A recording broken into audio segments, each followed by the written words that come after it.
Welcome to the English news of Binh Phuoc radio, television station and newspaper. Following are the headlines for today, and I'm Thuc Oanh. Binh Phuoc conducts campaign for Health Insurance Day. Binh Phuoc has 27 volunteer groups during exam period. Leaders pay tribute to late Japanese Prime Minister Shinzo Abe.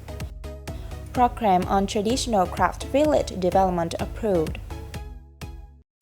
Binh Phuoc Social Security, together with the province post office, has held an event in response to Vietnam Health Insurance Day on July the 1st, with the theme for the health and happiness of every family. As of June, 80% of Binh Phuoc's population have social security cards. Of these, 240,000 people are part of household health insurance schemes, or 29.7% of the total number of people with health insurance. Meanwhile, more than 9,230 people take part in voluntary insurance and will be eligible for a monthly pension and be granted a social insurance card, and will also receive care through the health insurance scheme. Representatives from Binh Phuoc Social Security said the province targets that 22,000 people will enjoy voluntary insurance schemes and more than 920,000 people will have health insurance this year. Joint efforts by the entire political system and sectors at all levels are necessary in conducting communications campaigns among people to realize the targets. The Women Union in Phú Nhuận District, Ho Chi Minh City, together with the Women Union in Bù Gia Mập District, Binh Phuoc Province, have held programs to support women in the border region of Đắc Ơ Commune. Some children welfare packages and 200 gift sets worth 800,000 Vietnam dong each were given to poor and disadvantaged women. Medical checkups and vitamin A doses for children under 36 months old were also provided, along with dairy products and 1,000 notebooks, books and storybooks for needy children. A house worth 80 million Vietnam dong was built for single mothers. This formed part of programs to support women in the border region in the 2021-2025 period in particular, and people in the region this year in general. Organized by the Women's Union and the Vietnam Fatherland Fund chapter in Phu Nhuận District. It aimed at strengthening the close-knit relations between the district and people in border areas. Support from women in Phu Nhuận District will help ease the difficulties facing their counterparts in border areas and contribute to national border protection. Binh Phuoc Youth arranged various activities to support examinees during the high school graduation exam this year. The peak time of the voluntary program ran from the afternoon of July 6th until the end of July 8th. The Ho Chi Minh Communist Youth Union in Binh Phuoc set up 27 volunteer groups comprising 734 members to support students. In addition to offering assistance and counseling for test takers and their family members during the exams, the groups also handed out food, milk, drinking water, and face masks. Members of the groups stood ready to pick up examinees residing in mountainous and remote regions, as well as those with disabilities, and helped facilitate traffic flows and ensured security and order for safe and efficient exams. Earlier, leaders of the Binh Phuoc chapter of the Ho Chi Minh Communist Youth Union showed their appreciation and presented gifts to members of the voluntary groups in Dong Xoài City.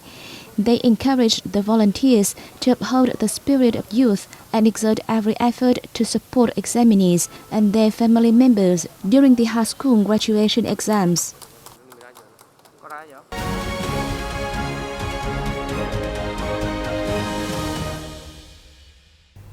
The Embassy of Japan in Vietnam on July 11th opened a book of condolence for late Japanese Prime Minister Shinzo Abe. Party General Secretary Binh Phuoc sent a wreath to Mr. Shinzo Abe, the former chairman of the Liberal Democratic Party. President Nguyễn Phúc and Prime Minister Phạm Minh Chính, on behalf of high-level Vietnamese leaders, wrote in the book of condolences for the late Japanese Prime Minister. National Assembly Chairman Vương Đình Huệ sent a wreath to the late leader. the Vietnamese leaders wrote that during the long time Mr. Abe had been serving as the Prime Minister of Japan, the friendly cooperation between Vietnam and Japan has entered a new stage of development with indelible imprints. The special affection and valuable support that Mr. Shinzo Abe has given the country and people of Vietnam, along with the extensive strategic partnership between Vietnam and Japan, are invaluable assets for the future of relations between two countries.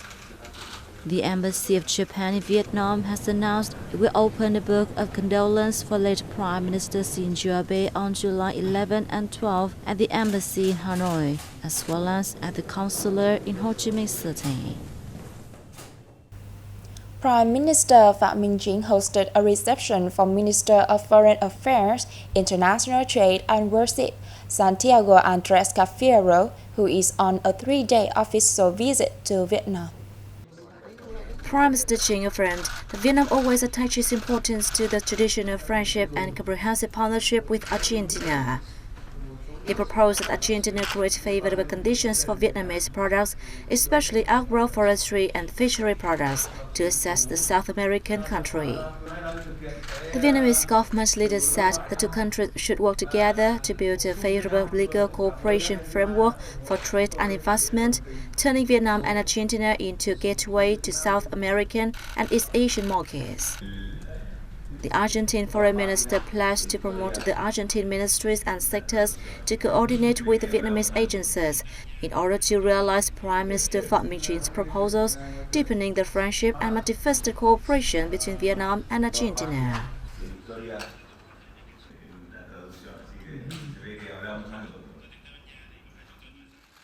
Vietnamese Foreign Minister Bùi Thanh Sơn and Argentine Minister Foreign Affairs, International Trade and Worship Santiago Andres Cafiero agreed on measures to further deepen multifaceted cooperation between Vietnam and Argentina in the fields of politics, trade, science, technology, and tourism, among others. The ministers reached the agreement during their talks held in Hanoi on July 11th during the Argentine minister's visit to Vietnam. The ministers consented to continue promoting the effectiveness of the political consultation mechanisms at the Deputy Foreign Minister level and the Intergovernmental Committee on Economic, Trade and Investment Cooperation. They held that the comprehensive partnership between Vietnam and Argentina continued to be consolidated and economic trade cooperation continued to be increased despite the pandemic.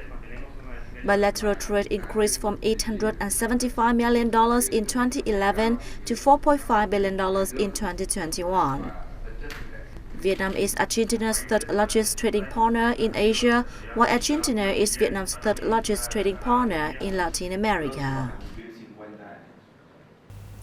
As many countries in the world have limited food export to guarantee domestic food security, rice, a staple in most of Asia, is forecast to witness surging prices in the time ahead, which is said to be a chance for Vietnam, one of the world's largest rice exporters.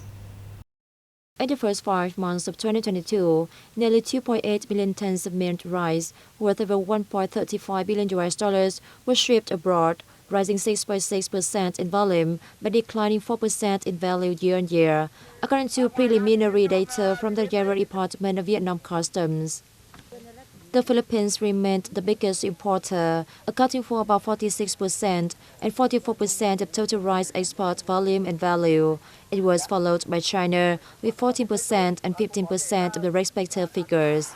Strong growth was also recorded in shipments to many markets, such as Africa, including Ivory Coast and Mozambique. Apart from traditional buyers, businesses also stepping up shipments to demanding markets, such as the US and EU members. Vietnam's trade office in Sweden noted that since the EU-Vietnam Free Trade Agreement took effect in August 2020, Sweden's imports of the Vietnamese grains have gone up considerably. Deputy Prime Minister Lê Văn Thành has just signed a decision approving the Vietnam Traditional Craft Village Preservation and Development Program for the 2021-2030 period.